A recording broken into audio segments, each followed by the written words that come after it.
Talisay City Mayor Johnny De Los Reyes ug anak niini gikasuhag graft. Si Maris Puyo sa report.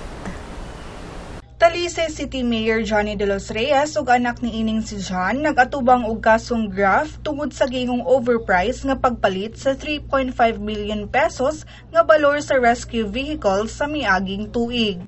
Si Loreto Bonete, kinsa nagpailang taxpayer sa Barangay Tabunok, ipasakag reklamong nakalapas sa Republic Act 6713 o Code of Conduct and Ethical Standards for Public Officials and Employees ug RA 3019 o the Anti-Graft and Corrupt Practices Act. Si State Auditor Maria Daisy Bersede, gitawag ang atensyon sa lokal na kagamhanan human nasutang overpriced ang 4x4 nga pick-up truck sa syudad sa Talisay. Ang Jack Stallion nga truck gipalit sa D-Limitless Vehicle Ventures Corporation nga dunay outboard motor, rubber board ug ubang pang-rescue nga kabtangan nga gigamit karon sa Local Disaster Risk Reduction and Management Council. Dugang pa nga atol sa inspeksyon niadtong Enero, nasuta nga dunay 32.30% nga labaw ang maong truck sa cost evaluation sa Commission on Audit. Gi-question sab ni Bersede ang 175,000 pesos nga lifetime warranty service support sa truck nga matod pa covered man unta kini sa warranty.